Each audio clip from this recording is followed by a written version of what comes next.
بسم اللہ الرحمن الرحیم بسم اللہ الرحمن الرحیم۔ شرلاک ہومز اور باسکرولی کا آتشی کتا۔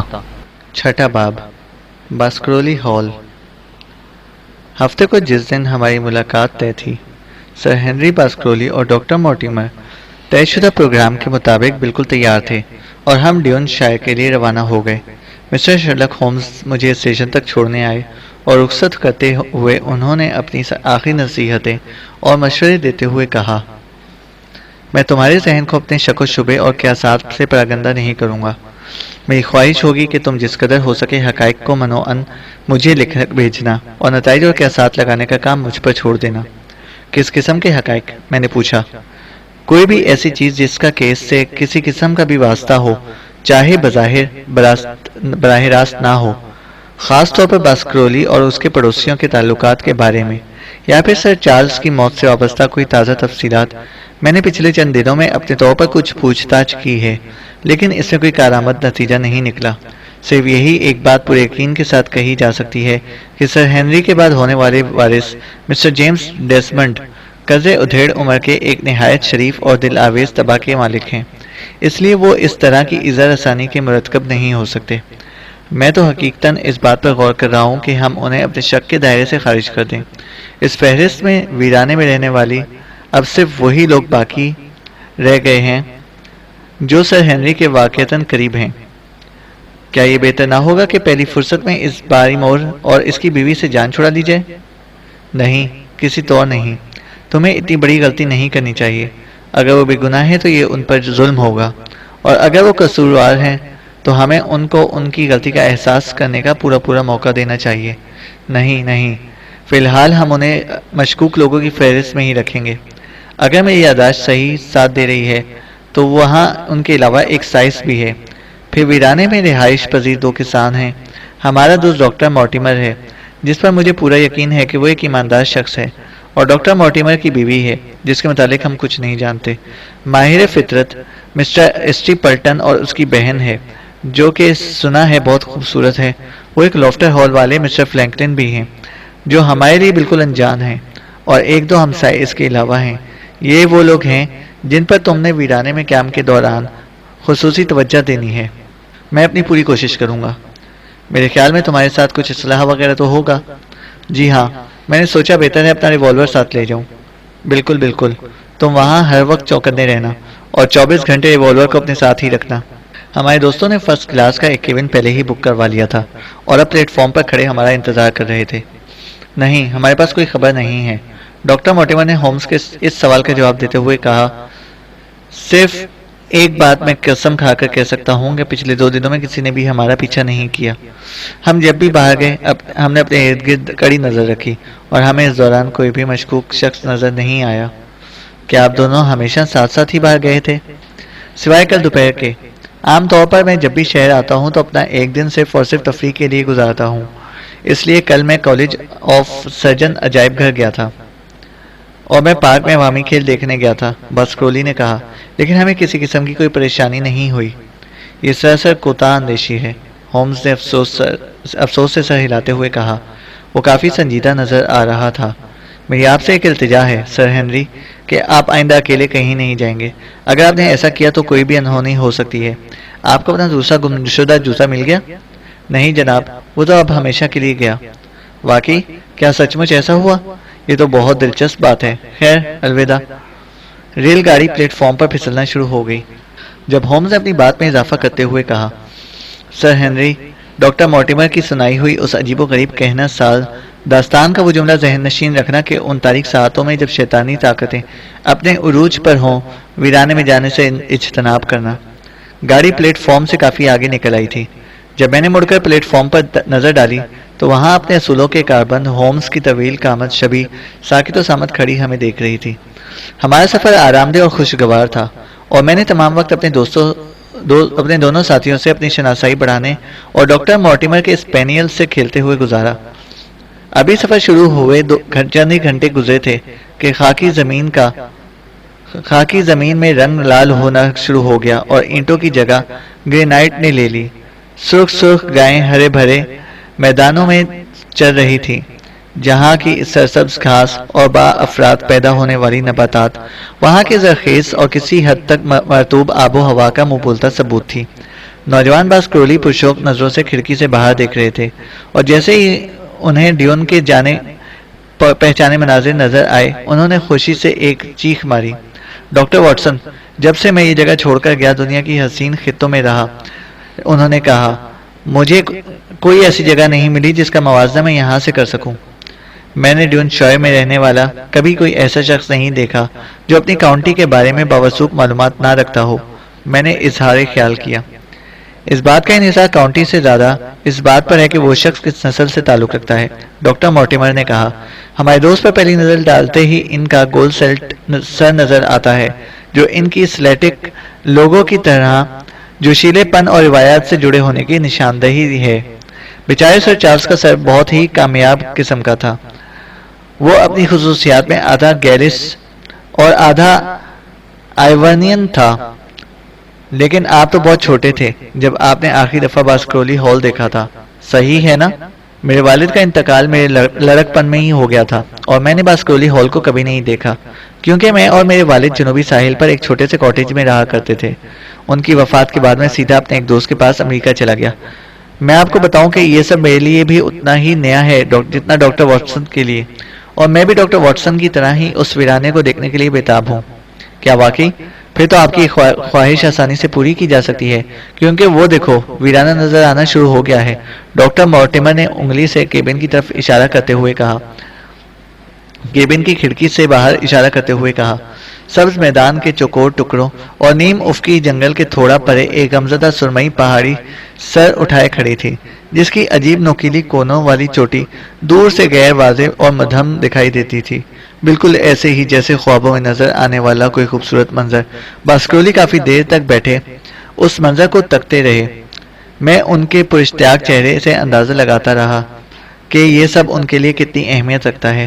اس عجیب سرزمین کا پہلا نظارہ، جہاں ان کے آباء و اجداد نے ایک لمبا عرصہ حکمرانی کی اور اپنے گہرے نقوش اس خطے پر چھوڑے، اگرچہ کہ ریل کے اس بے کیف ڈبے کے کونے میں بیٹھے ہوئے سر ہنری ٹویڈ کا سوٹ پہنے ہوئے تھے اور ان کا لہجہ بھی امریکی تھا، لیکن جب میں نے ان کے گہرے اور اندرونی جذبات کا اظہار کرتے ہوئے چہرے کی طرف دیکھا تو مجھے پہلے سے کہیں زیادہ صدیوں سے نسل در نسل چلنے والے، خود سر، تحکم پسند، آتش مزاج اور عالی حسب نسب رکھنے والے اس خاندان کے سچے وارث نظر آئے۔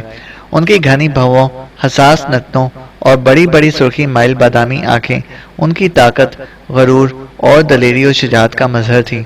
اگر اس ممنوعہ ویرانے میں ہمیں کوئی کٹھن اور خطرناک مہم پیش آ جاتی تو وہ اس قسم کے ساتھی تھے جو آخری وقت تک مصیبت کا ڈٹ کر مقابلہ کرتے، اور ان کی ہمراہی میں ہم بڑے سے بڑا خطرہ مول لینے کی جرات کر سکتے تھے۔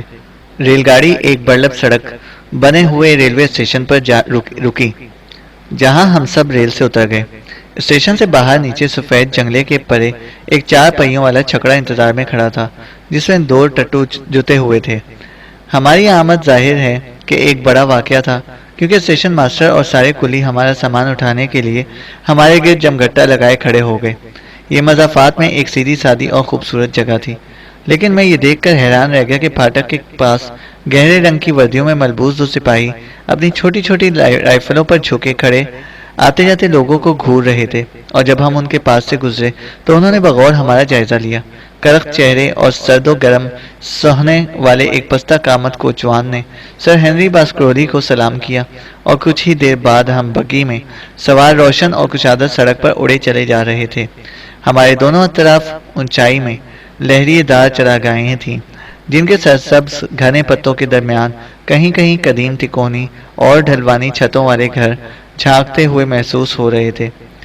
لیکن اس پرامن اور دھوپ سے روشن مضافاتی علاقے میں آسمان پر غروب آفتاب کی روشنی کے پس منظر میں ہمیشہ سے کھڑے اس ویرانے کے طویل اور سوگوار خطوط اور ان کے بیچوں بیچ استادہ وہ شر انگیز منحوس نوکیلے کونوں والی پہاڑی نظر آ رہی تھی۔ چھکڑا گاڑی گولائی میں گھوم کر ایک بگڑی سڑک پر آ گئی، اور ہم چڑھائی چڑھتے ہوئے ان نیچی پگڈنڈیوں پر سے گزرنے لگے جنہیں اب تک سینکڑوں گاڑیاں اپنے پہیوں تلے رون چکی تھیں۔